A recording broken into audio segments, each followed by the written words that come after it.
meu Pai falando comigo tudo aquilo que eu preciso refletir para ter uma vida digna de filho de Deus. Em nome de Jesus, o meu irmão mais velho, o meu Salvador, o meu comprador, o meu Redentor, é que eu te peço, em nome dele, amém. Lucas capítulo 7, versículo de 11 a 17, todos acharam? Se nós fôssemos utilizar o tema, nós queremos falar nesta noite sobre Jesus, o poder da vida. Versículo 11 a 17 diz assim de Lucas capítulo 7. Logo depois, Jesus foi a uma cidade chamada Naim, e com ele ia muitos dos seus discípulos e também uma grande multidão o seguia. Quando chegou perto da porta da cidade, eis que saía o enterro do filho único de uma viúva. E com ela ia uma grande multidão da cidade. Ao vê-la, o Senhor Jesus sentiu grande compaixão por ela e assim lhe disse: mulher, não chores. Chegando-se, colocou a mão no caixão e, parando os que o levavam, disse: jovem, a ti te digo, levanta-te. O rapaz, por sua vez, assentou-se e começou a falar, e Jesus o entregou à sua mão. Todos ficaram cheios de temor e glorificavam a Deus, dizendo: um grande profeta se levantou entre nós, e Deus visitou o seu povo hoje. Correu dele esta fama por toda a Judéia e por toda a região ao redor. Pai, nós te adoramos, nós te bendizemos, porque tu és a raiz de Davi, o leão da tribo de Judá, o Deus forte, o Pai da eternidade, o príncipe da paz. Mas nesta noite, Deus, não queremos somente saber quem o Senhor quer, quem o Senhor é, mas que nós queremos, de fato, valorizar quem o Senhor é e o que o Senhor tem feito por nós. Por isso, através do teu Santo Espírito, fala a cada um de nós, dentro da nossa realidade diária, e nos leve à mudança, a cura, a libertação, a santificação e o preparo para a espera da tua volta. É o que nós te pedimos em nome de Jesus. Amém. Poder sentar, meus amados e estimados irmãos em Cristo. Quando nós começamos a ler a Bíblia, nós observamos que Jesus, ele não disse que é, de fato ele é o poder da vida. Eu posso ouvir amém? Amém. Muitas das vezes nós dizemos, todos nós dizemos, seja onde for, que somos filhos de Deus, amigos de Deus. Mas, na verdade, usar a linguagem jovial, na moral, nós não demonstramos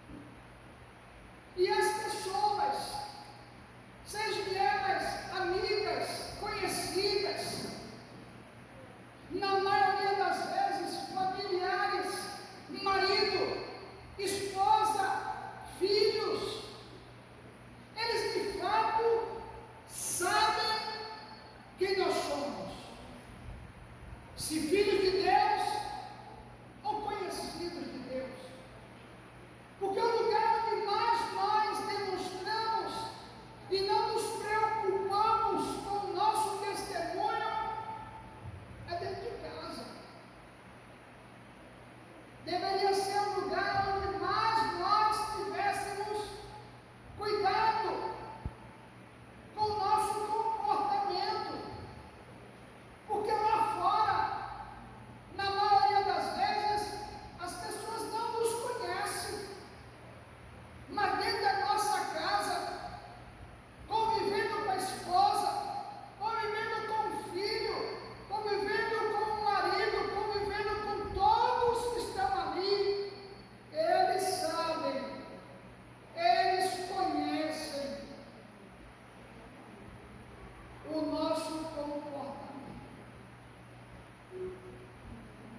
E às vezes, irmãos, por nós não temos essa preocupação, Jesus não nos usa como Ele quer usar, e por isso nós não damos o devido valor de que Ele é. Porque quando nós temos um médico de referência na nossa vida, nós fazemos questão de não queimar a nossa consulta com ele, é verdade? É ou não é? Nós fazemos questão de ir para o médico, nós driblamos os nossos afazeres, as nossas dificuldades, mas nós nos fazemos presente com o nosso médico. E se o nosso médico chegar atrasado, nós temos a paciência de esperar por ele, porque ele é referência para a nossa saúde. Quem está entendendo, diga amém. Amém. Mas, por esta falta de intimidade com Deus, de intimidade com Jesus, nós não valorizamos quem Ele é. Eu quero nesta noite falar sobre o poder da vida, que só o único tem esse poder, que é Jesus. Amém, igreja? Amém. A Bíblia diz logo no versículo 11, pastora Ruth, diz assim: logo depois, Jesus foi a uma cidade chamada Naim. Esse logo depois nos chama a atenção. Não é um logo depois comum,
pode ser restauração, pode ser emprego, pode ser a restauração de um ente querido, pode ser o que for. Só vai acontecer se for ligado na terra para ser ligado no céu. Quem está entendendo? É a Bíblia que fala. Quando esse centurião chegou para Jesus e deu testemunho do servo dele, ele estava ligando aonde? Na terra. Livro de Mateus. Que foi ligado na terra é ligado nos céus. E aí Jesus manda uma palavra e o servo foi curado. Mas Jesus saiu daquele lugar dizendo assim: eu nunca vi um homem de tanta fé. Não é fé de falar, é de testemunho, é de comportamento, é de resultado de vida, é de resultado de intimidade com Deus, de comunhão com o próximo. É a Bíblia que fala. Jesus saiu dali, desculpa o termo da palavra, boquiaberta. E olha que Jesus, ele é o alfa, é o ômega, é o princípio, é o meio, é o fim, mas o testemunho desta pessoa chamou a atenção do rei. Isso quer dizer que o meu comportamento, o seu comportamento, a nossa maneira de ser na terra, seja boa ou seja ruim, vai chamar a atenção do rei. E eu escolho como eu valorizo o que o rei fez na cruz do Calvário. Por que isso? Porque muitas das vezes nós estamos tão envolvidos com situações que enfrentamos, que graças a Deus temos que enfrentar, porque Jesus não nos enganou. Ele disse: no mundo tereis aflições, mas tende bom ânimo, eu venci o mundo. Então Jesus não engana ninguém. Aí Jesus disse que você vai ter problema em casa, no casamento, entre os filhos, vai ter problema na saúde. Ele não engana ninguém. Amém, irmãos? Nós que nos auto-enganamos é um objeto de gratificação. Eu passo nessa dificuldade por causa disso. Eu não sirvo a Deus por causa do meu marido, da minha esposa, do meu filho. Eu não vou para a igreja por causa disso ou daquilo. Não, você não vai, não serve, não dá, não busca, não ora, não se quebranta, não se converte, não é curado, não é curada, não é por nada nem por ninguém, é por você. É por você, é por mim, porque a Bíblia diz que cada um dará conta de si mesmo a Deus. E por que eu estou querendo falar sobre Jesus, o poder de vida?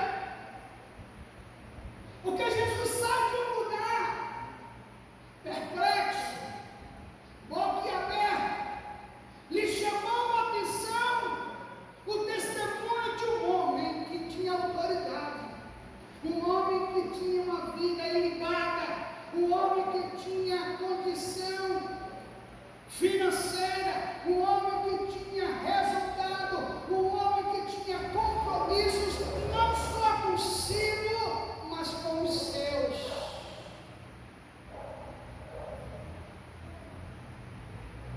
E este homem sabia fazer o que a Bíblia diz. Jesus falou para o seu discípulo: dá a César o que é de César e dá a Deus o que é de Deus. A nossa vida de quem é? De César ou de Deus? Ela pode ser momentaneamente servindo a César, mas ela pode ser totalmente comprometida com Deus. Ela pode ser totalmente comprometida com Deus, mas unicamente, momentaneamente, fazendo aquilo que é necessário para César. O que é César? É comportamento. O que é César? É meu casamento. O que é César? É a criação dos meus filhos. O que é César? É a minha família. O que é César? É meu trabalho. Tudo pode ser, se você quiser, até César, de Deus. E isso depende só de mim e de você. E aí Jesus sai e entra na cidade de Naim. Sendo ele o poder da vida, quando ele entra na cidade de Naim, ele se depara com a morte. Ele se depara com um funeral. E o interessante, irmãos, que quando nós lemos a Bíblia, nós entendemos e vemos que Jesus nunca, eu disse o quê? Nunca fez um serviço funeral. Jesus nunca ficou do lado de um morto ou de uma morta, velando aquele corpo. Por quê? Porque como profeta, segundo o livro de Números 19, diz que o profeta diz que todo homem que é morto, ninguém pode tocar no morto, porque se tocar no morto se torna impuro de novo. Não é verdade? Então Jesus, toda vez que se deparava, amados, com um defunto, sabe o que é que ele fazia para não tocar no defunto? Ele fazia o impossível. Porque o possível não é tocar no defunto. O possível é fazer o defunto ter vida, ressuscitar, e ele não tocar no defunto, mas continuar sendo rei, sacerdote e profeta. E se você crê, renda palmas ao Messias. Como assim, pastor? Ele se deparou com Lázaro, ressuscitou Lázaro. Morte sai dele. Não é isso? Ele se deparou com a filha de quem? Do centurião, de nome. Não é isso? E disse o quê? Talita cumi, ressuscita. Não é verdade, irmãos? E agora se depara com o filho da viúva de Naim e diz assim: olha, o problema não é tocar no morto, o mais difícil é fazer o morto voltar a ter vida. Então, jovem, assim eu te digo, levanta.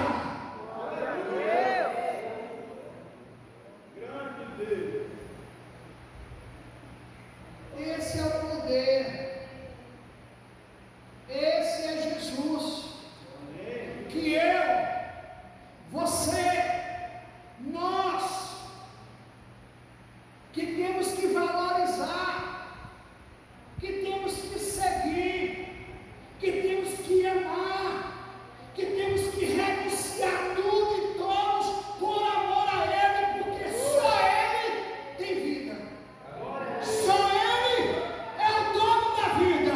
Só Ele tem a chave que abre, que fecha e que escreve e que fecha todas as coisas. Só Ele. Mas nós ainda não aprendemos. Nós ainda não nos convertemos verdadeiramente para valorizar quem Jesus é. Aí dizemos sempre: não é para mim, não está na hora, não chegou o momento, eu não estou preparado, eu não quero responsabilidade. Não é responsabilidade comigo, é com aquele que você, que eu, que nós iremos prestar conta no momento da morte. Amém, irmãos? E não vamos nos enganar, achando que Jesus deixa todo mundo entrar no céu. Não vamos nos enganar. E como Ele é o poder da vida, eu quero falar sobre o poder da morte. Queridos, quando Jesus, que é o poder da vida, vai entrando em Cafarnaum, se depara com quem? Com a morte.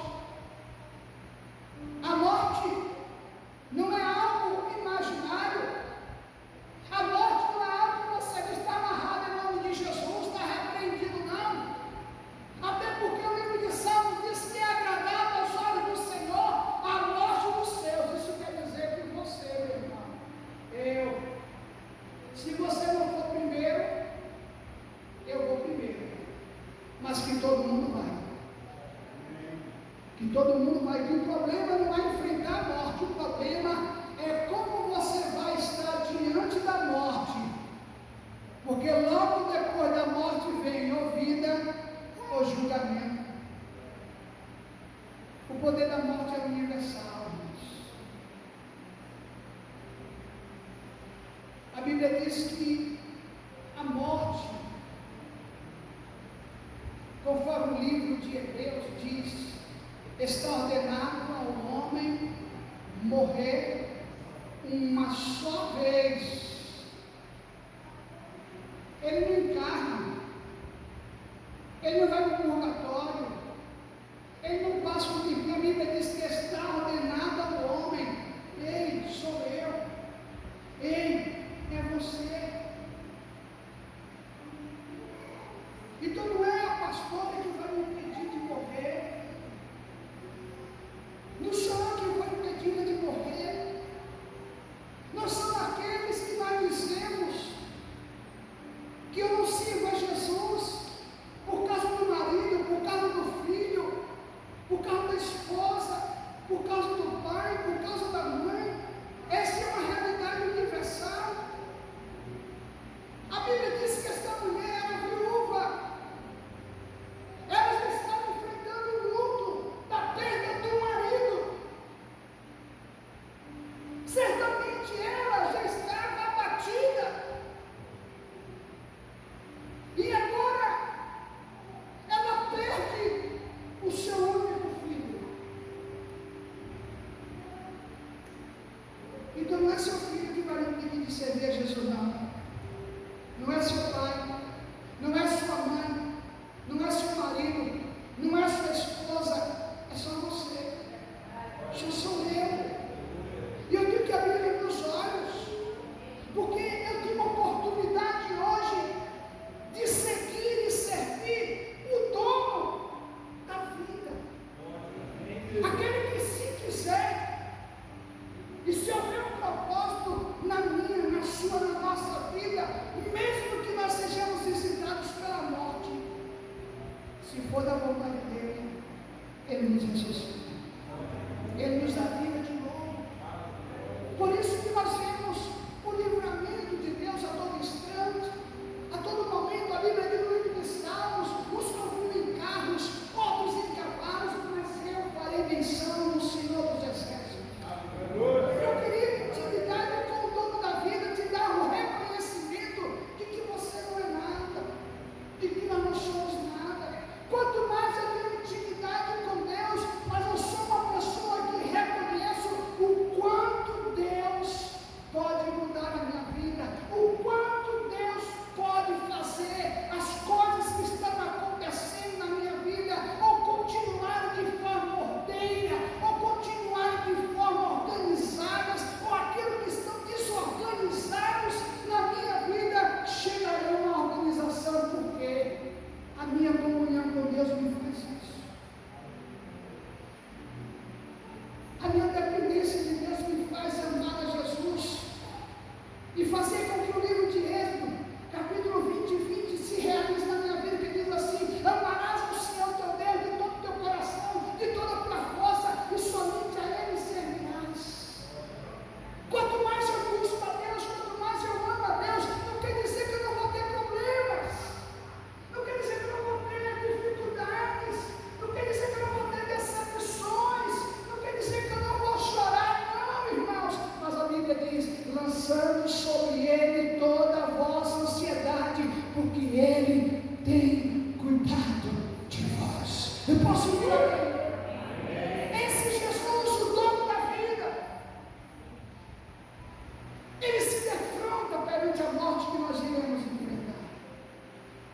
Essa mãe não esperava a morte do filho. E eu quero te dizer uma coisa com toda sinceridade. Eu, você, nós podemos ter centenas de amigos, podemos estar rodeados de familiares que nos amam, podemos estar cheios de compromissos.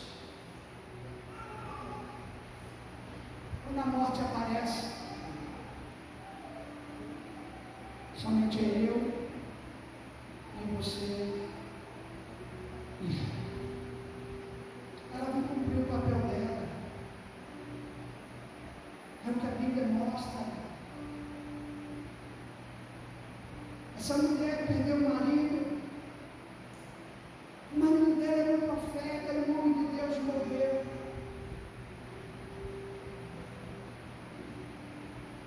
O filho dela servia ao Senhor, com certeza, mas a morte veio e o levou. Jovem,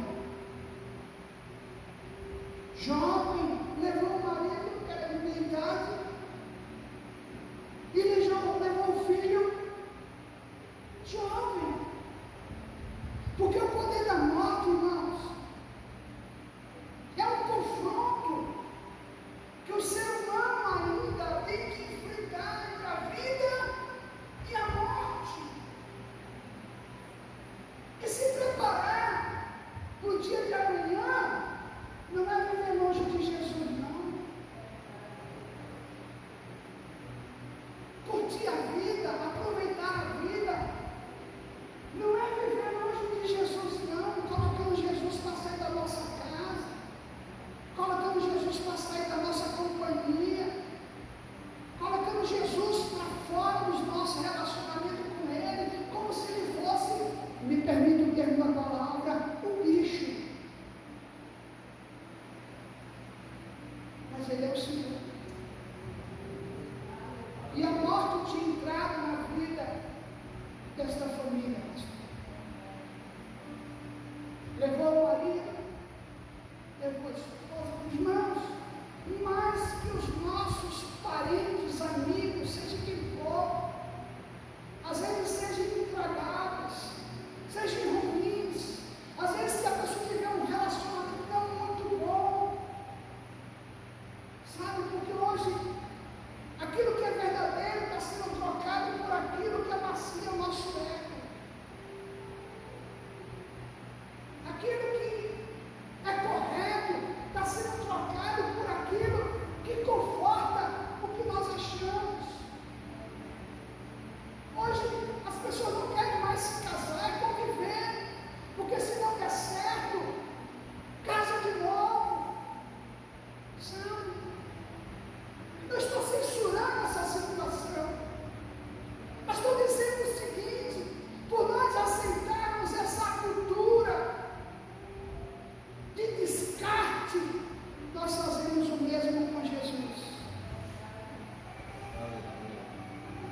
Às vezes nós casamos porque tinha que casar, porque fez alguma coisa certa ou errada. Às vezes nós casamos porque a família está dizendo que tem que casar. Às vezes a pessoa casa com o outro, com a outra, porque já namora há muito tempo, tem vergonha de chegar e terminar o relacionamento. Às vezes as pessoas estão juntas com as outras porque não teve alguém para suportar ela, para suportar ela. E aí sabe o que acontece? Essa cultura de descarte invade a nossa alma e nós começamos a tratar Deus como descartável. Temos tempo para tudo, damos atenção a todo mundo, mas só não damos atenção àquele que me dá força, saúde e vida para dizer que eu sou todo comprometido. O problema não é viver a vida toda sem Jesus, não. O problema é viver a eternidade sem Ele. Porque lá na eternidade, enquanto eu estou na vida e com vida, eu tenho uma condição de escolher. Não é verdade? De escolher. Mas quando eu for visitado pela morte, fechar meus olhos aqui, não é o Senhor que vai dar o meu destino, não. É Jesus não dá o destino a ninguém. Esse aqui vai ser salvo, esse aqui vai para o inferno. Esse aqui vai ficar à direita, esse aqui vai ficar à esquerda do Satanás. Não, Jesus não faz isso, não. Não vai. Quem decide o nosso destino, quem decide aonde nós queremos passar a nossa eternidade, com Deus ou sem Deus, somos nós, com o nosso comportamento. Como é isso, pastor? Quando você entrega um currículo a uma empresa, você entrega um currículo pleiteando um emprego na sua área, ou a área que surgir, é verdade? É assim ou não é? É ou não é? Mas se aquela empresa for ruim, você continua nela, se você quiser. Mas sabe por que as pessoas fazem o que não devem fazer? Porque o ser humano se acostuma com o que é ruim. O ser humano se acostuma com o casamento ruim, com o relacionamento ruim, com o homem que não dá atenção, com a mulher que não dá atenção, com filhos que não dão atenção, com pais que não dão atenção, que usa a desculpa universal para não ter um compromisso com filhos. Eu quero que meus filhos cresçam, se desenvolvam e saiam de casa. E isso é pensamento humanista. Pai nunca pode fazer ou ter o desejo que os filhos saiam de casa. Não podemos colocar para fora nossos filhos na desculpa humanitária de dizer que eu quero que eles tomem Red Bull e voem. Amém? Se você quer que o seu filho e a sua filha tome Red Bull e voe, dê condição a ele para fazer isso. Porque a Bíblia diz que o bom pai deixa herança para seus filhos. Meu pai era alcoólatra. Meu pai era um beberrão. Meu pai era um homem violento. Se fosse na linguagem hoje, ele cometia o crime de femicídio, não é isso? Agredir mulher. Mas meu pai, mesmo sendo tudo isso, quando ele morreu, ele não deixou herança para os filhos. Eu, Ruth, não podemos morrer e não deixar nada. Por que isso, irmãos? Porque o poder da morte revela quem eu fui, quem eu sou e quem eu serei. Mas isso não quer dizer que se seu pai não cuidou de você, se seu pai não lhe deu nome, como as pessoas dizem por aí, né? Meu pai nunca me deu nome, minha mãe nunca me deu nome, minha mãe, ela botava para trabalhar, botava para fazer as coisas, né, assim, irmãos? É correto. É correto. Ensina a criança no caminho que devemos andar. Então nós temos que ensinar nossos filhos andando. Escreve. Porque o poder da morte, ele vai chegar para mim e para você. E na hora que nós somos levados, sou eu e você perante a morte. Por isso que eu tenho que ter o dono da vida. Mas eu vou dizer uma coisa para você, sabe por que muitas das vezes nós não queremos uma vida de compromissada com Jesus? Porque andar com Jesus, irmãos, se a minha mente não for transicionada, se as minhas emoções não forem trabalhadas, eu vou achar andar com Jesus um saco. Andar com Jesus é ruim, porque que Jesus é certinho. Não, Jesus não é certinho, não. Ele é Senhor. A Bíblia diz que ele mesmo diz: em tudo fui tentado, em tudo fui provado, mas não pequei. Quando eu tenho dificuldade em matemática, eu vou andar com pessoas, eu vou estudar com pessoas que têm a mesma dificuldade que eu tenho? Vou.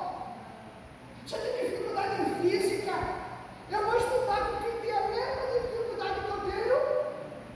Sim ou não? Se eu tenho dificuldade financeira, eu vou andar com pessoa quebrada? Vou? Por isso que se é que eu não tenho vida, eu tenho que andar com quem tem vida. Sabe quem é que tem vida? Jesus. Você pode dizer comigo: Jesus é o dono da vida. Que dá palmas ao Messias, que dá palmas a Ele. Muitas vezes, irmãos, nós queremos ser melhor do que Jesus. Às vezes o nosso comportamento dentro de casa, com o filho, com o marido, com a esposa, às vezes coloca Jesus como verdugo, colocamos Jesus como autoritário, colocamos Jesus como mandão. Não, por quê? Não, porque eu sou um pai liberal. Não, eu sou um pai que sou dessa forma. Queridos, a Bíblia diz que essa mulher